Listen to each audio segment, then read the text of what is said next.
Hi friends, welcome back to my channel. ഞാൻ അലീന. അപ്പോൾ ഇന്ന് ഒരു പുത്തൻ സ്റ്റോറിയായിട്ടാണ് ഞാൻ വന്നിട്ടുള്ളത്. അപ്പോൾ നമുക്ക് കഥ കേൾക്കാം. റാഷി 29 വയസ്സ്, ഗൾഫിൽ ഒരു കമ്പനിയിൽ എൻജിനീയറായി വർക്ക് ചെയ്യുന്നു. അതേ കമ്പനിയിൽ തന്നെ HR എക്സിക്യൂട്ടീവായി ജോലി ചെയ്യുന്ന 27 വയസ്സുള്ള സുഹൃത്ത് അരുണിൻ്റെ കല്യാണം കൂടാൻ നാട്ടിലാണ് അവനിപ്പോൾ. ഒരേ കമ്പനിയിലെ ജോലിപരമായ ആവശ്യങ്ങൾ മുഖാന്തരം അടുത്ത സുഹൃത്തുക്കളായി മാറിയവരാണ് റാഷിയും അരുണും. മറ്റുള്ളവരുടെ കല്യാണവും മറ്റുമൊക്കെ കൂടാൻ, പ്രത്യേകിച്ച് സ്ത്രീകൾ കൂടുന്ന പരിപാടികളിൽ പങ്കെടുക്കാൻ വളരെ ഇൻട്രസ്റ്റാണ് റാഷിക്ക്. മണവാട്ടികൾ മുതൽ കല്യാണ വീടുകളിൽ വരുന്ന സകല സുന്ദരിമാരെയും നോക്കി നയനസുഖമുണ്ടാക്കൽ അവനൊരു ഹരവുമാണ്. അങ്ങനെ അരുണിൻ്റെ വിവാഹമൊക്കെ നല്ല ആർഭാടപൂർവ്വം തന്നെ നടന്നു. MBAക്ക് പഠിക്കുന്ന 21 വയസ്സുകാരി സുന്ദരി രേഷ്മയാണ് അവൻ്റെ പെണ്ണ്. അത്യാവശ്യം നല്ല തുടിപ്പുള്ള നല്ല കിടിലൻ സുന്ദരിയാണവൾ. കല്യാണത്തിൻ്റെ അന്നും അത് കഴിഞ്ഞുള്ള അങ്ങോട്ടും ഇങ്ങോട്ടുമൊക്കെയുള്ള വിരുന്ന് വഴിയുമൊക്കെ രേഷ്മയുമായി റാഷി നല്ല സൗഹൃദം സ്ഥാപിച്ചെടുത്തു. നല്ല രീതിയിൽ തന്നെ അവൻ അവളെ നോക്കി സ്കെച്ചിട്ടു.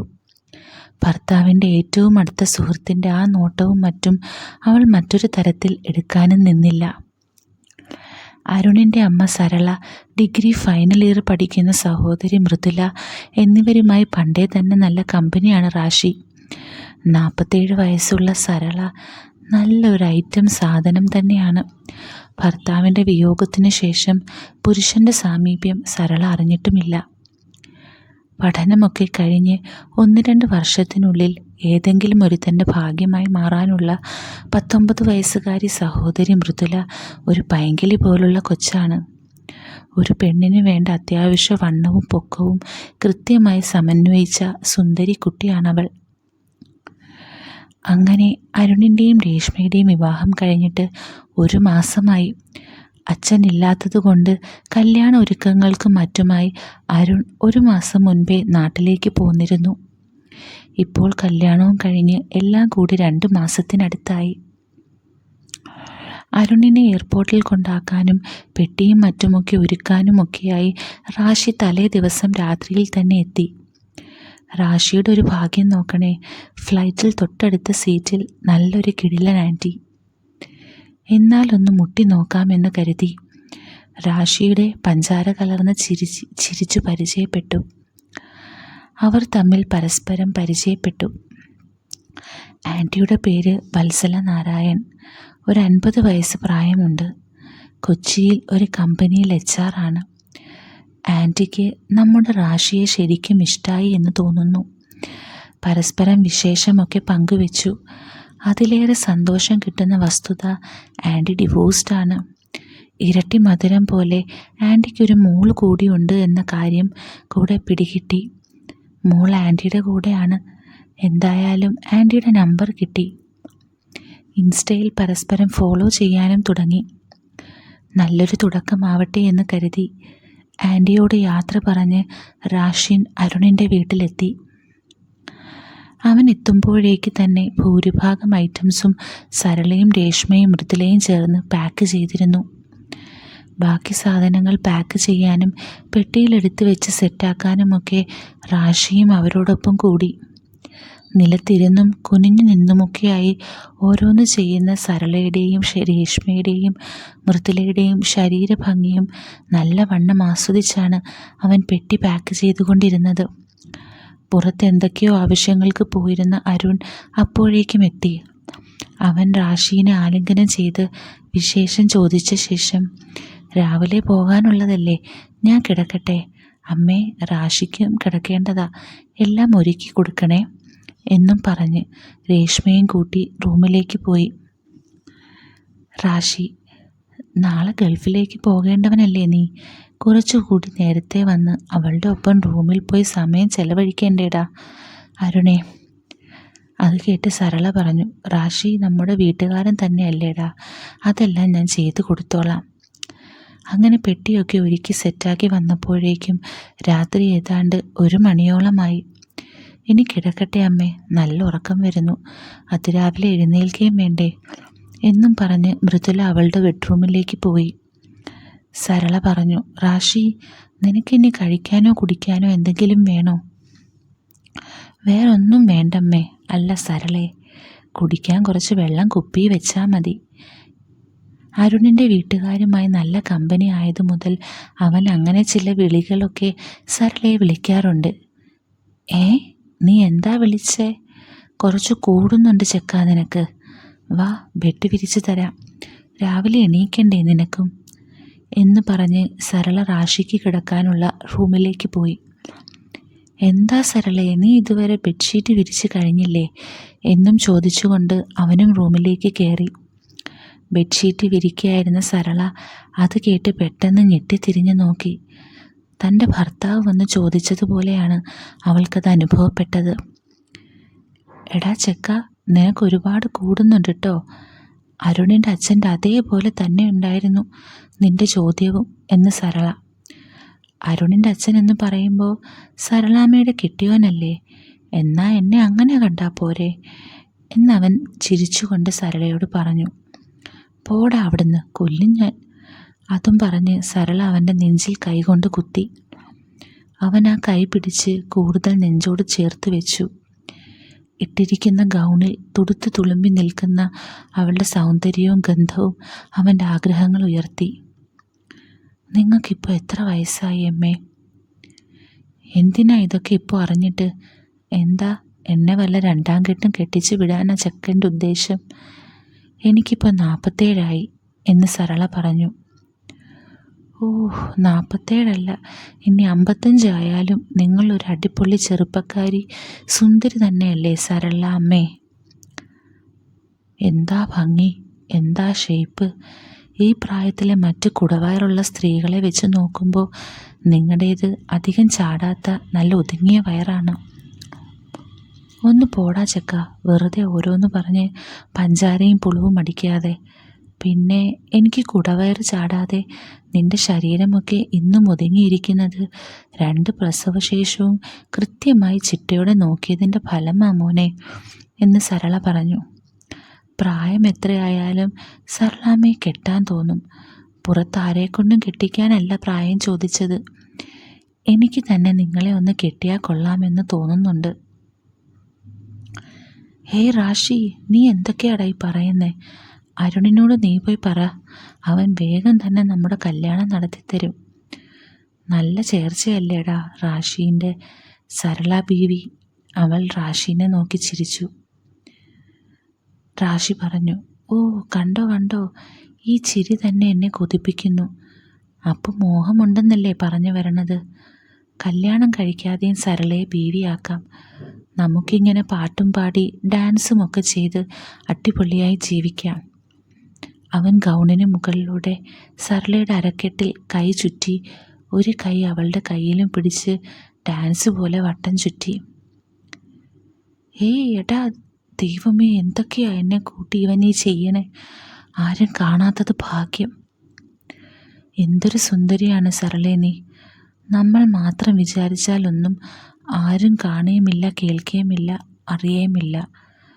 I like you. ആ ചുറ്റലിനിടയിൽ അവളുടെ ചെവിയിൽ അവൻ മന്ത്രിച്ചു. അപ്പോഴേക്കും അവൻ്റേത് കുട്ടിക്കളിയല്ല, സീരിയസ് ആണെന്ന് സരളയ്ക്ക് ബോധ്യം വന്നു. എന്നാലേ ഇനി നീ കിടന്നോ, ഞാനും പോയി കിടക്കട്ടെ. രാവിലെ നേരത്തെ എഴുന്നേൽക്കാനുള്ളതാ എന്നും പറഞ്ഞ് അവൾ അവൻ്റെ കൈ വിടിവിച്ചുകൊണ്ട് അവിടുന്ന് ഇറങ്ങി റൂമിലേക്ക് പോയി. റാഷി മനസ്സിൽ പറഞ്ഞു. ഇന്ന് തന്നെ മുതലാക്കാമായിരുന്നു. എൻ്റെ വാക്കും പ്രവൃത്തിയും അവളിലും ഹരം കയറ്റിയിട്ടുണ്ട്. റൂമിൽ കയറി വാതിലടച്ച് ബെഡിൽ തിരിഞ്ഞും മറിഞ്ഞും കിടന്നിട്ടും സരളയ്ക്ക് ഉറക്കം വന്നില്ല.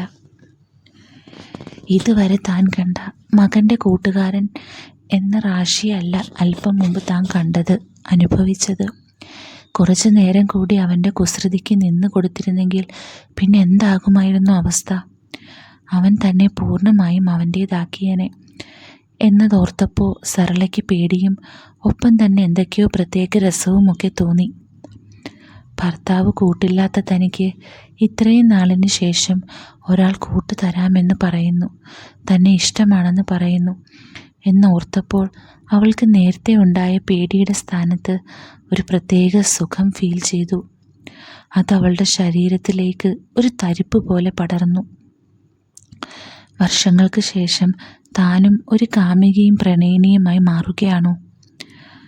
അങ്ങനെ പിറ്റേന്ന് രാവിലെ തന്നെ എഴുന്നേറ്റ് സെറ്റ് സാരിയും ബ്ലൗസും ധരിച്ച് സരള അമ്പലത്തിൽ പോയി വന്നു. അപ്പോഴേക്കും അരുൺ പുറപ്പെടാനും റെഡിയായി. അമ്മേ, റാഷിക്കാനെ പ്രത്യേകം നോക്കിയേക്കണം. 2 ദിവസവും കൂടി കഴിഞ്ഞിട്ട് പോയാൽ മതി കേട്ടോ. റാഷീൻ്റെ കാറിൽ കയറി അവൻ എയർപോർട്ടിലേക്ക് പോയി. കൂടെ മൃദുലയും രേഷ്മയും ഉണ്ട്. രാത്രിയിൽ ഒന്നും ഉണ്ടാകാത്ത പോലെ തന്നെ റാഷി സരളയോട് പെരുമാറിയപ്പോൾ ചെറിയ ടെൻഷനോടും ജാള്യതയോടും കൂടിയാണ് അവളുടെ പെരുമാറ്റം. അങ്ങനെ അരുണിനെ എയർപോർട്ടിൽ കൊണ്ടാക്കി അവർ 3 വീട്ടിൽ തിരിച്ചെത്തി. അമ്മേ, ഞങ്ങൾ എയർപോർട്ടിനടുത്തൊരു ഹോട്ടലിൽ നിന്ന് ബ്രേക്ക്ഫാസ്റ്റ് കഴിച്ചു. ഇനി നന്നായിട്ടൊന്ന് ഉറങ്ങട്ടെ. മൃദുല അവളുടെ റൂമിലേക്ക് പോയി. ഞാനും ഒന്ന് കിടക്കട്ടെ അമ്മേ. പിന്നെ നാളെ എന്നെ കൂട്ടാൻ അച്ഛനും അമ്മയും വരാമെന്ന് പറഞ്ഞിട്ടുണ്ട്. ആ വകയിൽ റാഷിക്കാക്കൊരു ഡ്രൈവ് ഒഴിഞ്ഞു കിട്ടി.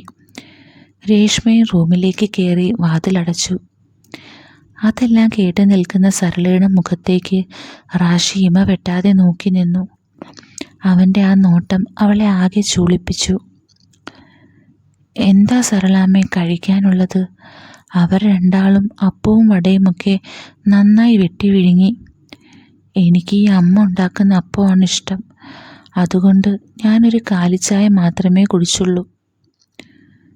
ഇവിടെ അപ്പമല്ല, നല്ല ദോശയും സാമ്പാറും ചട്നിയുമാണ് ഞാൻ ഉണ്ടാക്കിയത്. എങ്കിലെടുക്ക് സരളക്കുട്ടി, നമുക്കൊരുമിച്ചിരുന്ന് കഴിക്കാം. ഇന്നീ സെറ്റ് സാരിയിൽ കല്യാണപ്പെണ്ണിനെ പോലെ ഒന്നുകൂടെ സുന്ദരിയായിട്ടുണ്ടല്ലോ എന്നവൻ പറഞ്ഞു. അങ്ങനെ സരളയും റാഷിയും പ്രാതൽ കഴിക്കാൻ തുടങ്ങി. ഡൈനിങ് ടേബിളിൻ്റെ സിംഗിൾ സീറ്റ് ഭാഗത്താണ് സരള ഇരിക്കുന്നത്. തൊട്ടടുത്ത സീറ്റിൽ റാഷിയും. ഉള്ളിൽ ടെൻഷനും മറ്റെന്തൊക്കെയോ ആകുലതകളും നിറയുന്നത് പോലെ സരളയ്ക്ക് തോന്നി. ഇതുകൊണ്ട് തന്നെ ഫുഡ് കഴിക്കുമ്പോൾ അവൾ അവനോട് കൂടുതലൊന്നും സംസാരിക്കാതെയാണ് ഇരിക്കുന്നത്. അമ്മയുടെ മോൻ പറഞ്ഞത് കേട്ടായിരുന്നോ? റാഷിക്കാനെ നല്ലോണം നോക്കണമെന്ന്, അതായത് പ്രത്യേകം പരിഗണിക്കണമെന്ന്. വേണമെങ്കിൽ അവൻ എനിക്ക് നിങ്ങളെ കെട്ടിച്ചു തരും. അത്രയ്ക്ക് വിശ്വാസമായ എന്നെ. അവളുടെ മൗനത്തെ മുറിച്ചുകൊണ്ട് റാഷി പറഞ്ഞു. സരള മറുപടി പറഞ്ഞു, ആ, അത് പിന്നെ അവൻ്റെ കൂട്ടുകാരനല്ലേ നീ. ആ പരിഗണനയൊക്കെ തരുന്നുമുണ്ടല്ലോ ഞങ്ങൾ. അതൊന്നും പോരെന്നാ അവൻ പറഞ്ഞതിൻ്റെ പൊരുൾ. നല്ല സ്പെഷ്യൽ ട്രീറ്റ് തന്നെ കൊടുക്കണമെന്ന്. ഡൈനിങ് ടേബിളിൻ്റെ താഴത്തുകൂടി റാഷിയുടെ കാൽവിരലുകൾ സരളയുടെ കാൽവിരലുകളിൽ ഉരസിക്കൊണ്ടിരുന്നു. അവൻ ഒരു കണ്ണടച്ച് സരളയെ നോക്കി ഒരു വഷളൻ ചിരിച്ചിരിച്ചു. വർഷങ്ങൾക്ക് ശേഷമാണ് ഇങ്ങനെ ഒരു ടച്ചിങ്സ്. തൻ്റെ കാലുകളിൽ കൂടി ഒരു വൈദ്യുതി പ്രവാഹം ഉണ്ടാകുന്നത് സരള തിരിച്ചറിഞ്ഞു. അവർ രണ്ടാളും ഇനി എപ്പോൾ എഴുന്നേക്കും സരളെ? അവൻ പരിപാടി തുടർന്നുകൊണ്ട് ചോദിച്ചു. അവർ ഇനി ഉച്ചയാകും. അതുമൂലമുണ്ടായ പ്രവാഹ അനുഭൂതിക്കിടയിൽ മറ്റേതോ ലോകത്തെന്ന പോലെ സരള മറുപടി പറഞ്ഞു. പാത്രം കഴുകി വെക്കട്ടെ എന്നും പറഞ്ഞ് പെട്ടെന്ന് എഴുന്നേറ്റ് സരള അടുക്കളയിലേക്ക് പോയി. പാത്രം കഴുകി നിൽക്കുന്ന സരളയുടെ പുറകിൽ ചെന്ന് അവനൊരു കുസൃതി കാട്ടി. അവളുടെ കയ്യിൽ നിന്നും പാത്രം സിങ്കിലേക്ക് വീണു. അപ്പം തിന്നാൻ വന്ന എന്നെ ദോശ തന്ന് പറ്റിക്കാൻ നോക്കിയോടി അമ്മക്കള്ളി. അവൻ അവളുടെ കവിളിലൊന്ന് നുള്ളി. പാത്രം കഴുകിക്കൊണ്ടിരുന്ന കൈകൾ റാഷി വെള്ളത്തിൽ കഴുകിയെടുത്തു. നിന്നെ എനിക്ക് വേണം സരളെ. അവളുടെ കണ്ണിൽ നോക്കി തന്നെ നിന്നു. സരള അപ്പോഴേക്കും വികാര തരളിതയായി അവൻ്റെ ഏത് ആജ്ഞയും അനുസരിക്കാൻ പരുവത്തിലേക്ക് എത്തിയിരുന്നു. വറ്റി വരണ്ട് കിടന്ന മരുഭൂമിയിൽ ജലം പൊടിയും പോലെ തനിക്കും എന്തൊക്കെയോ കിട്ടാതിരുന്നത് കിട്ടാൻ പോകുന്നു എന്നൊരു ഫീലായിരുന്നു അപ്പോൾ. നിന്നെ ആദ്യം കണ്ട അന്നേ കൊതിച്ചതാടി സരളാമ്മേ. അത്രയ്ക്ക് സുന്ദരി ചരക്കല്ലേ നീ. എന്നെ അത്രയ്ക്ക് ഇഷ്ടമാണോടാ കുട്ടാ? സരള വളഞ്ഞു തുടങ്ങി എന്ന് റാഷിക്ക് മനസ്സിലായി. അത് ശരി, ആണൊരുത്തം വന്ന് ഒന്ന് മൂപ്പിച്ചപ്പോഴേക്കും ആഗ്രഹങ്ങൾ വന്ന് പതിവൃതയാണല്ലോ സരളെ നീയും. ഞാനും ഒരു പെണ്ണല്ലേടാ, ഇത്രയ്ക്ക് കൊതിയുണ്ടായിട്ടും നീ എന്താ എന്നെ നോക്കാതിരുന്നേ ഇതുവരെ? അവൻ അവളെയും കെട്ടിപ്പുണർന്നുകൊണ്ട് ബെഡ്റൂമിലേക്ക് കയറി. വർഷങ്ങളായി സാധിക്കാൻ പറ്റാതിരുന്ന തൻ്റെ ആഗ്രഹങ്ങൾ കയറൂടി വിടാൻ ഉള്ള വെമ്പലും ആവേശവുമായിരുന്നു സരളയ്ക്ക്. നിനക്കെന്നെ കെട്ടി നിന്റെ ബീവിയാക്കണമല്ലേ? ബെഡ്റൂമിലേക്ക് എത്തിയ സരള അലമാര തുറന്ന് ഊരി വെച്ചിരുന്ന ലോക്കറ്റുള്ള ഒരു സ്വർണ്ണമാല അവൻ്റെ കയ്യിലേക്ക് എടുത്തു കൊടുത്തു. ഇതൊന്നും വേണ്ട, അതൊക്കെ ഞാൻ അമ്മയോടുള്ള പ്രേമം കൊണ്ട് പറഞ്ഞതാ എന്നവൻ. വേണ്ട, ഇനിയൊന്നും പറയണ്ട, എനിക്ക് നിന്റെ ബീവിയാകണം. അവൾ അവനെ കൊണ്ട് കഴുത്തിൽ മാല ചാർത്തിച്ചു. ഇപ്പോൾ മുതൽ ഞാൻ നിനക്ക് അമ്മയല്ല, നീ ഇടയ്ക്ക് വിളിക്കും പോലെ സരളയാണ്, നിന്റെ പെണ്ണാണ് ഞാൻ. എന്തടി പൊന്നെ, നീ എൻ്റെ ചക്കരയാടി സരളെ. എന്തൊരു മുതലാണടി സരളെ നീ, ശരിക്കും സുന്ദരി തന്നെ.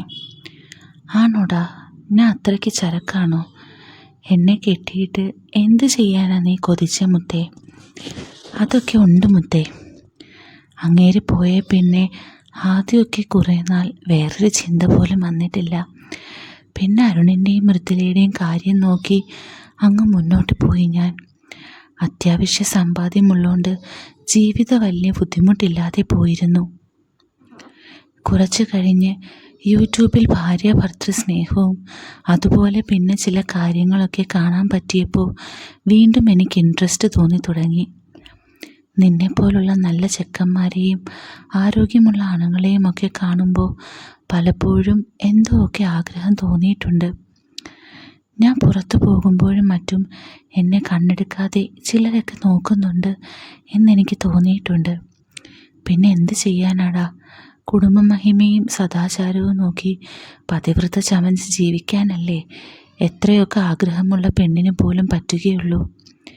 ഇപ്പോൾ നീ വന്ന് പഞ്ചാരവാക്ക് പറഞ്ഞ് മയക്കി സമ്മതം പോലും ചോദിക്കാതെ ഇവിടെ വരെ എത്തിയതുപോലെ ആരേലും ഒന്ന് വന്നിരുന്നേലെന്ന് ഇടയ്ക്കൊക്കെ തോന്നിപ്പോയിട്ടുണ്ട്, അവൾ പറഞ്ഞു നിർത്തി.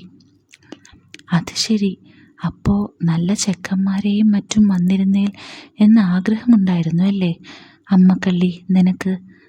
ഭൂരിഭാഗം ആണുങ്ങളും ആ ആഗ്രഹം നിങ്ങളെപ്പോലെ തന്നെ കാലങ്ങളോളം അടക്കി വെക്കും. എന്നെപ്പോലെ ആരെങ്കിലും വന്ന് വളച്ചാലേ സരളാമ്മയെപ്പോലെ ഭാഗ്യവതികൾക്ക് രക്ഷയുള്ളൂ. നിന്റെ എല്ലാ ആഗ്രഹങ്ങളും ഞാനിന്ന് മാറ്റിത്തരാടി സരളമോളെ. ഓ, അത്രയ്ക്ക് മിടുക്കനാണോ നീ? മിടുക്കനാണെങ്കിൽ അത് തെളിയിച്ച് കാണിക്കടാ കുട്ടാ നീ. സരളയുടെ ശബ്ദം മാറി തുടങ്ങി. ഈ കഥയുടെ ബാക്കിയൊരു പോർഷൻ നമ്മുടെ ടെലഗ്രാം ചാനലിലായിരിക്കും ഇടുന്നത്. അപ്പോൾ ആ ചാനലിൻ്റെ ലിങ്ക് ഞാൻ ഡിസ്ക്രിപ്ഷനിൽ കൊടുത്തിട്ടുണ്ട്. ജോയിൻ ചെയ്തിട്ടില്ലാത്തവർ ആ ചാനലിൽ ജോയിൻ ചെയ്ത് അവിടെ പോയി കഥയുടെ ബാക്കി കേൾക്കണം. അപ്പം അത്യുഗ്രൻ സംഗമത്തിലൂടെ ജീവിതത്തിൽ ഒരിക്കലും ഇനി കിട്ടില്ലെന്ന് കരുതിയ ആനന്ദം അനുഭവിച്ച സരളയും ജീവിതത്തിൽ ഇന്നേ വരെയുള്ള ഏറ്റവും മികച്ച അനുഭവം കിട്ടിയ റാഷിയും പരസ്പരം കെട്ടിപ്പുണർന്നു കിടന്നു. ആലസ്യത്തിൽ മയങ്ങിക്കിടന്ന ഇരുവരും എഴുന്നേറ്റപ്പോഴേക്കും സമയം ഉച്ചയായി. രണ്ടാളും ബാത്റൂമിൽ പോയി ഫ്രഷായി ഡ്രസ്സൊക്കെ ധരിച്ചു വന്നു. സരള പറഞ്ഞു, മണി 1 ആകാറായല്ലോ ഈശ്വര, ഉച്ചക്കത്തേക്കുള്ള ഇതൊന്നും ഉണ്ടാക്കിയിട്ടുമില്ല. ഉച്ചയ്ക്കിനി എന്ത് ചെയ്യും? ഉച്ചയ്ക്ക് ഇന്നൊന്നും ഉണ്ടാക്കണ്ടടി സരളെ, ഞാൻ ഓർഡർ ചെയ്തോളാം, എന്താ പോരെ എന്ന് അവളുടെ എല്ലാം കവർന്നെടുത്ത അധികാരത്തിൽ റാഷി പറഞ്ഞു.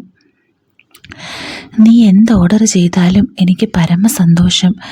നീ എന്നെ ആകെ മെനക്കെടുത്തിയത് കൊണ്ടല്ലേ സമയം പോയത്. ഓ, ആ 2 മണിക്കൂർ എന്തൊക്കെയാടാ ചെക്ക നീ ചെയ്ത് കൂട്ടിയേ എന്ന് സരള.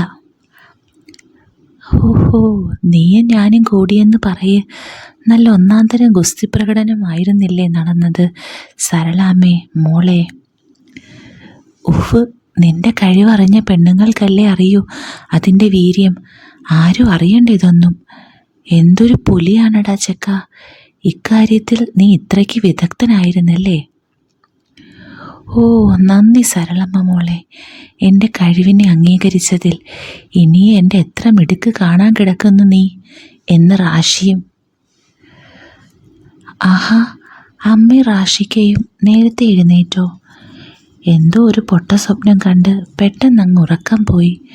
സരളയും റാഷിയും സംസാരിച്ചു കൊണ്ടിരിക്കെ മൃദുല അങ്ങോട്ട് വന്ന് പറഞ്ഞു. റാഷി ചോദിച്ചു, എന്ത് സ്വപ്നമാ കണ്ടേ? വല്ലവരും നിന്നെ തട്ടിക്കൊണ്ടു പോകാൻ വന്നതാണോ? മൃദുല, അത് പിന്നെ ഇവിടിപ്പോൾ ഞങ്ങളെ നല്ലോണം അറിയുന്ന റാഷിക്കയല്ലേ ഉള്ളത്, മറ്റാരും അല്ലല്ലോ. അതുകൊണ്ട് പറയാം.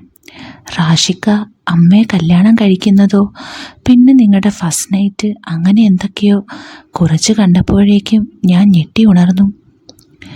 റാഷി മനസ്സിൽ പറഞ്ഞു, നിന്റെ അമ്മയും കൂട്ടി ഞാനിന്ന് ആദ്യ രാത്രിയല്ല, ആദ്യ പകൽ നല്ലോണം അങ്ങ് ആസ്വദിച്ചടി മോളെ. ഒന്ന് പോവെണ്ണേ അവിടുന്ന്, ഇതാണല്ലോ ഇപ്പോൾ അവളുടെ ഒരു സ്വപ്നം. മൃദുല പറഞ്ഞപ്പോൾ ഉണ്ടായ ഞെട്ടൽ മറച്ചുകൊണ്ട് സരള പറഞ്ഞു. ആഹാ, കൊള്ളാലോ, നല്ല സ്വപ്നം തന്നെ മൃദുലേ. അത് യാഥാർത്ഥ്യമായിരുന്നെങ്കിൽ നന്നായിരുന്നേനെ അല്ലേ എന്ന് റാഷി. അതെ അതെ, ഉച്ചയ്ക്കുള്ള സ്വപ്നം ഫലിക്കുമോ റാഷിക്ക? എന്നാൽ പിന്നെ ഞങ്ങൾ രക്ഷപ്പെട്ടു. കണ്ടോ കണ്ടോ, ഇത്രയും പറഞ്ഞപ്പോഴേക്കും അമ്മയുടെ മുഖം നാണം കൊണ്ട് ചുവന്നല്ലോ. അതും പറഞ്ഞ് സരളയെ കളിയാക്കി ചിരിച്ചു മൃദുല. സരള മനസ്സിൽ, എൻ്റെ മുഖം ചുവന്നതിൻ്റെ കാരണവും ഇവനാ. മൃദുല, ഉച്ചയ്ക്കത്തേക്ക് ഊണിന് എന്താ ഉണ്ടാക്കിയ അമ്മേ? റാഷിക്ക കൂടി ഉള്ളതല്ലേ. സരള, അതിന് ഊണുണ്ടാക്കിയിട്ടില്ല, ഒന്നും ഉണ്ടാക്കിയിട്ടില്ല. റാഷി പുറത്തുനിന്ന് ഓർഡർ ചെയ്യാൻ നേറ്റിരിക്കുക. ഇന്ന് ഫുൾ എൻ്റെ ചിലവ്. നമുക്ക് നല്ല ചിക്കൻ മന്തിയും ബീഫ് ചില്ലിയും ഒക്കെയായി അങ്ങ് ആഘോഷിക്കാം. എന്താ മൃദുലേ എന്ന് റാഷി. ആഹാ, എങ്കിൽ അടിപൊളി, ഞാൻ റെഡി, മൃദുല പറഞ്ഞു. എന്താ ഇവിടെ എല്ലാവരും കൂടിയിരുന്ന് കത്തിവെക്കുന്നേ? ആരും ഉറങ്ങിയില്ലായിരുന്നോ എന്ന് ചോദിച്ച് രേഷ്മ കൂടി അങ്ങോട്ടെത്തി. മൃദുല, ഞാൻ കുറച്ചൊന്നുറങ്ങി, പിന്നെ ഉറക്കം പോയി. ഞാനും അമ്മയും കിടന്നു, ഒപ്പം ഒന്ന് മയങ്ങിയെന്നല്ലാതെ കാര്യമായിട്ട് ഉറങ്ങിയിട്ടില്ല.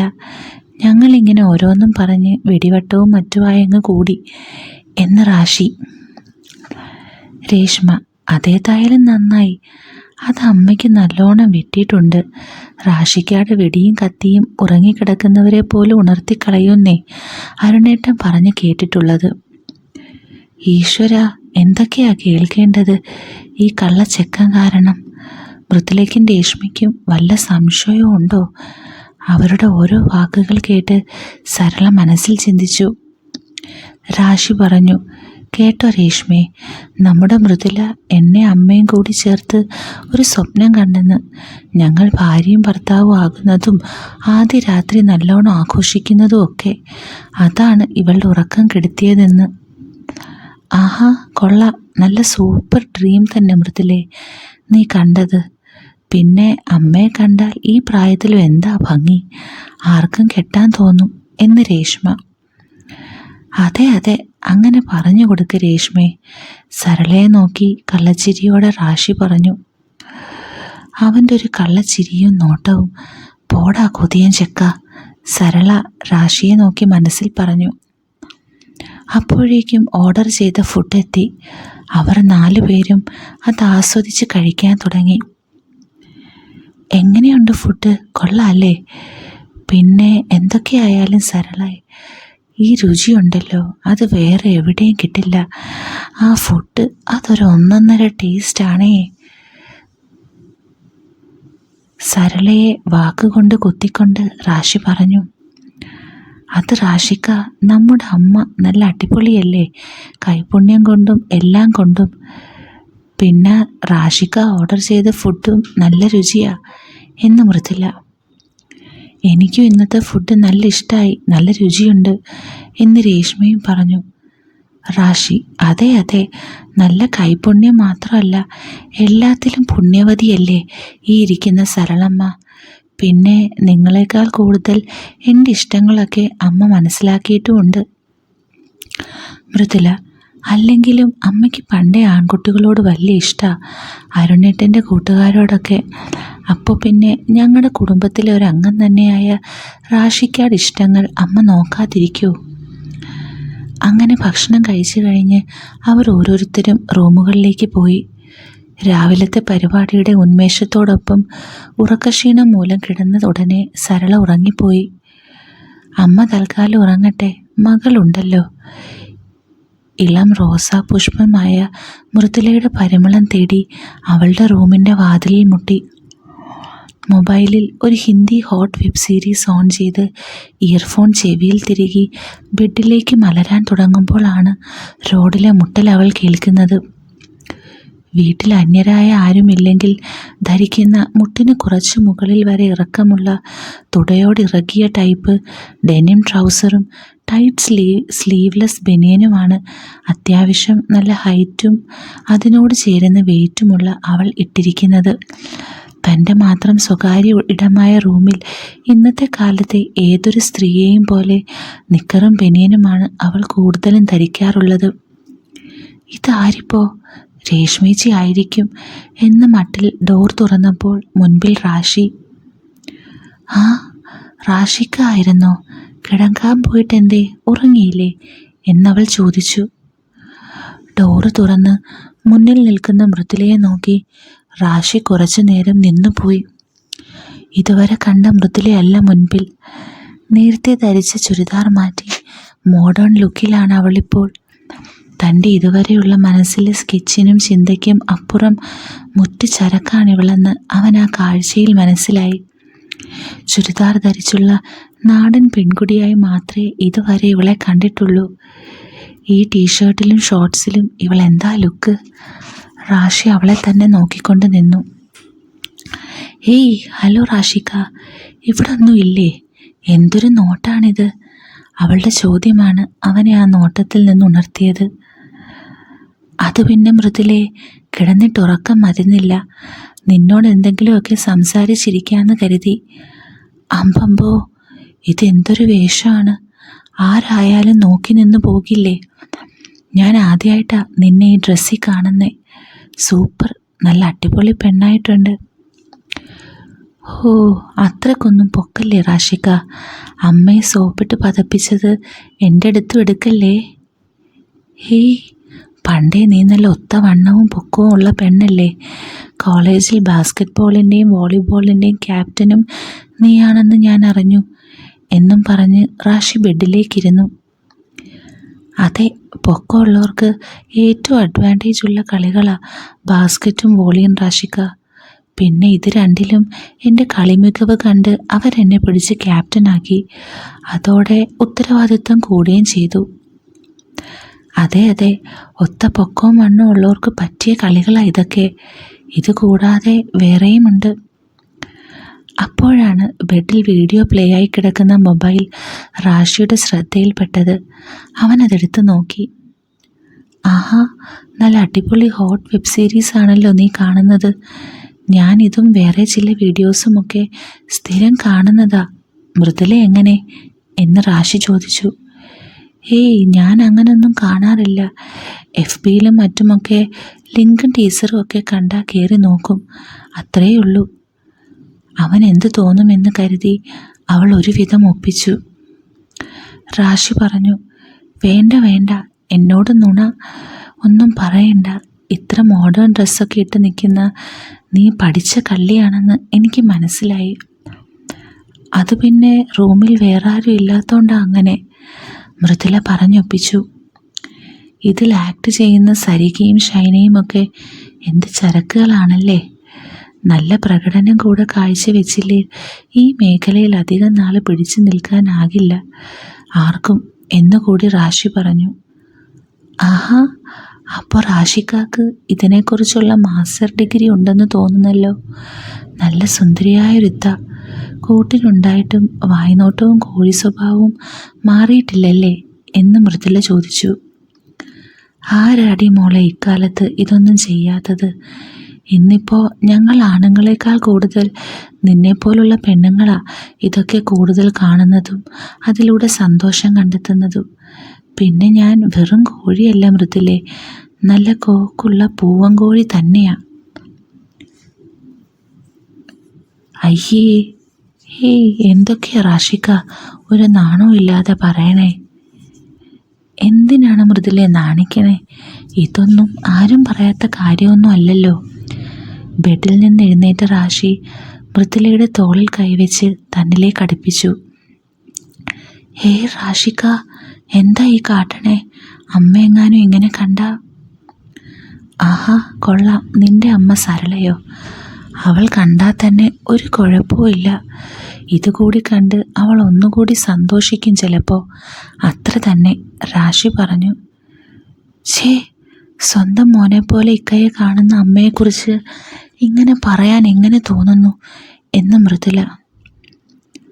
ആ കൊള്ളാം, നീ ഞെട്ടിയാലും ഇല്ലെങ്കിലും ഞാനൊരു കാര്യം പറയാം. നീ ഇന്ന് എന്നെയും നിൻ്റെ അമ്മയെയും കുറിച്ച് കണ്ട സ്വപ്നമില്ലേ? ഞാനും സരളയും തമ്മിൽ കെട്ടുന്നതും ആദ്യ രാത്രി ആഘോഷിക്കുന്നതുമായ സ്വപ്നം, അത് ശരിക്കും ഇന്ന് പകൽ നടന്ന കാര്യമാണടി മോളെ. ഏറെ നാളായി സർവീസ് നടക്കാത്ത ഒരു പഴയ വണ്ടിയായിരുന്നു അത്. വേണ്ട സർവീസ് ഞാൻ കൊടുത്തിട്ടുണ്ട്. എൻ്റെ അമ്മോ, എന്താ റാഷിക്കായി പറയണേ? അപ്പോൾ നിങ്ങൾ ശരിക്കും ആഘോഷിച്ചോ? മൃദുല വിശ്വസിക്കാൻ കഴിയാതെ ചോദിച്ചു. ഏതെങ്കിലും ഒരുത്തം വന്നൊന്ന് തൊട്ടെങ്കിൽ എന്ന പരുവത്തിലായിരുന്നു നിന്റെ തള്ള. അത്രയ്ക്ക് ആഗ്രഹങ്ങൾ ഉറഞ്ഞു കിടക്കായിരുന്നു അവളുടെ ഉള്ളിൽ. ഞാനതങ്ങ് ശരിക്കും അറിഞ്ഞു പ്രവർത്തിച്ചു. നിന്റെ അമ്മ അതൊക്കെ ശരിക്കും ആസ്വദിച്ചു മോളെ. എൻ്റെ അമ്മക്ക് അത്ര പ്രശ്നമായിരുന്നു റാഷിക. അമ്മ എങ്ങനെ കുറേ കുറ്റം പറയാൻ പറ്റും? ഒരു പെണ്ണിന് കിട്ടേണ്ടതെല്ലാം അമ്മയ്ക്കും വേണ്ടേ? പിന്നെ ഇതുപോലുള്ള പൂവൻകോഴികൾ വന്ന് കൊത്തിയ ഏത് പെണ്ണാ വീഴാതിരിക്കുക? മൃദുല അവന് ഇടം കണ്ടിട്ട് ഒരു കള്ളച്ചിരി ചിരിച്ചു. ഇപ്പോൾ നീ വീണ പോലെ തന്നെ. അമ്മയാണോ മോളാണോ കൂടുതൽ കേമി എന്നെനിക്കറിയണം. റാഷി അവളെ ചുവരിനോട് ചേർത്ത് നിർത്തി കണ്ണിലോട്ട് ഇമ വെട്ടാതെ നോക്കി. എന്താ കാട്ടണേ?